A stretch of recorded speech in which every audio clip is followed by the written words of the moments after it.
السلام علیکم، آداب۔ میں ہوں خلیل فرحات اور آپ دیکھ رہے ہیں پروگرام بادشاہ وقت۔ سلطان صلاح الدین ایوبی اور فتح بیت المقدس کی ایمان افروز داستان کا یہ دوسرا ایپیسوڈ ہے۔ پچھلے ایپیسوڈ میں ہم نے صلاح الدین ایوبی کی شروعات، جنگ حطین، فتح بیت المقدس کی شروعات کی باتیں جانیں۔ آئیے اسی سلسلے کو آگے بڑھاتے ہیں۔ ہم بات کر رہے تھے فتح بیت المقدس کی۔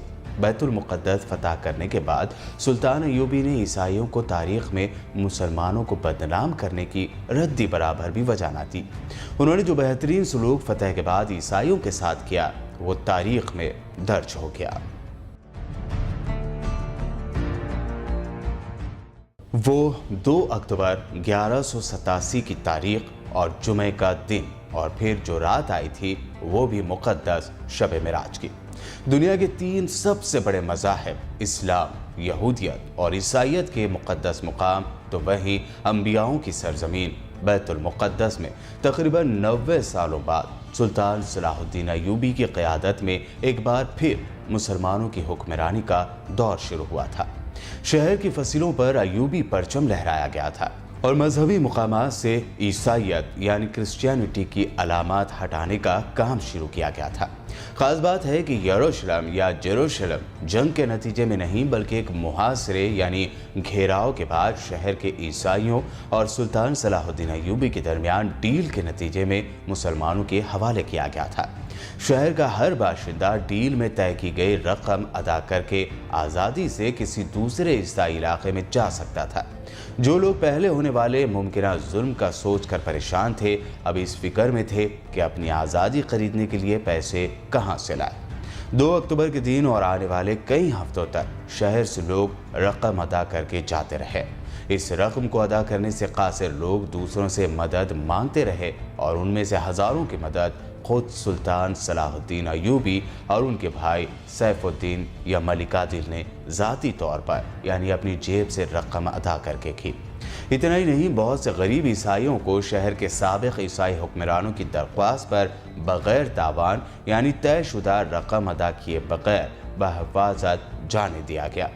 ہسٹورین جوناتھن فلپس نے سلطان صلاح الدین کی زندگی پر اپنی کتاب the life and legend of Sultan Salahuddin میں لکھا ہے کہ یروشلم کے عیسائی شہریوں کو کچھ ایسا دیکھنے کو نہیں ملا جس کا وہ اندازہ کر رہے تھے، لیکن یروشلم کی فتح کے موقع پر سلطان صلاح الدین ایوبی نے ہر اس اندازے کو غلط ثابت کیا جو شاید تاریخ میں اس شہر میں ہونے والے واقعات کی بنیاد پر قائم کیے گئے تھے، اور یہی وجہ ہے کہ عیسائیوں اور یہودیوں کے ذریعے کبھی خون کا پیاسا اور شیطان کی اولاد کے لقب سے پکارے گئے سلطان صلاح الدین ایوبی کو 20ویں اور 21ویں صدی یعنی سینچری میں ہیرو کا درجہ دیا گیا۔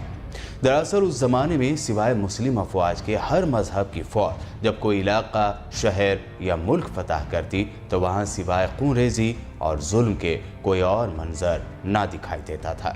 جیسے کہ سن 1099 میں جب فتح کے بعد صلیبیوں یعنی عیسائیوں نے یروشلم میں قدم رکھا تھا تو یہاں ہر طرف لاشیں بکھیر دی گئی تھی، جن میں عورتیں اور بچوں کی نعشیں بھی شامل تھیں۔ اور پھر جب سلطان صلاح الدین ایوبی نے یروشلم فتح کیا تو یہاں کے شہریوں، خاص طور پر خواتین نے بھی مسلم افواج کے تئیں اسی طرح کے اندیشے ظاہر کر دیے۔ مسلمانوں کے محاصرے کے دوران یروشلم کی خواتین نے مسلم افواج کے ڈر سے اپنے بال کٹوا دیے تھے کہ کہیں وہ فاتح مسلمان فوج کے سپاہیوں کی نظروں میں نہ آئے، لیکن ہسٹورین فلپس لکھتے ہیں کہ فتح اور یروشلم پر قبضہ مکمل کرنے کا مرحلہ طے کرنے کے بعد سلطان صلاح الدین نے خاص طور پر عورتوں کے معاملے میں انتہائی رحم دلی کا مظاہرہ کیا جس کے لیے وہ مشہور تھے۔ حالانکہ اس دور کے مطابق وہ ان عیسائی عورتوں کو فروخت کر سکتے تھے یا اپنے فوجیوں کے حوالے بھی کر سکتے تھے، لیکن انہوں نے ایسا ہرگز نہیں کیا اور جنگ کے دوران پیارے نبی صلی اللہ علیہ وسلم کی ہدایتوں پر عمل کیا، خواتین، بچوں اور بزرگوں پر رحم کیا۔ سلطان صلاح الدین ایوبی کا چیلنج یروشلم کی فتح پر ختم نہیں ہوا، بلکہ انہیں اندازہ تھا کہ اب مسیحی دنیا جس پر یروشلم جیسے مقدس شہر کے ہاتھ سے نکلنے کی خبر دشمنان اسلام پر بجلی بن کر گری ہوگی اور وہ اسے واپس حاصل کرنے کی پرزور کوشش کرے گی۔ جب بیت المقدس پر مسلمانوں کے قبضے کی خبر یورپ پہنچی تو سارے یورپ میں کوہرام مچ گیا۔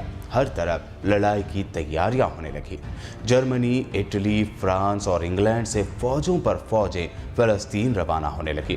انگلینڈ کا بادشاہ رچرڈ، جو اپنی بہادری کی وجہ سے شیر دل مشہور تھا، وہ اور فرانس کا بادشاہ فلپس آگسٹس اپنی اپنی فوجیں لے کر فلسطین پہنچے۔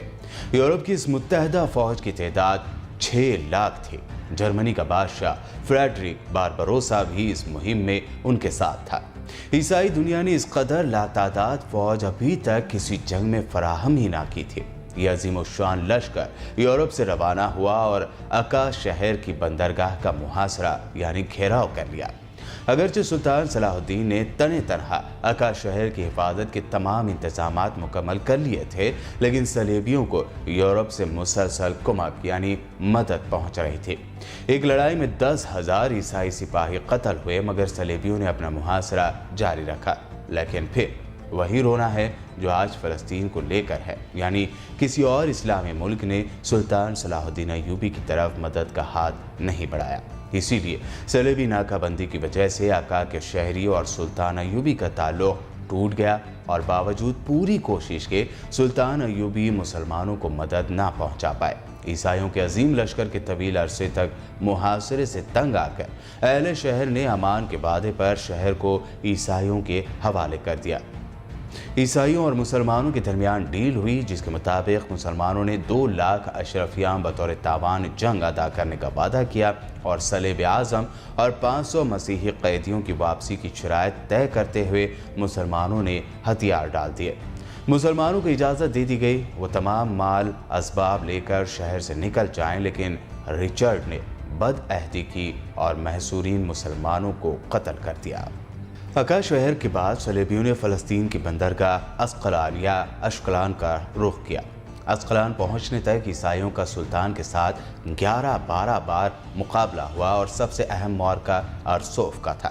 سلطان نے جواں مردی اور بہادری کی مثالیں پیش کی، لیکن چونکہ کسی بھی مسلمان حکومت کی طرف سے کوئی مدد نہ پہنچی، لہٰذا سلطان کو پسپائی اختیار کرنی پڑی۔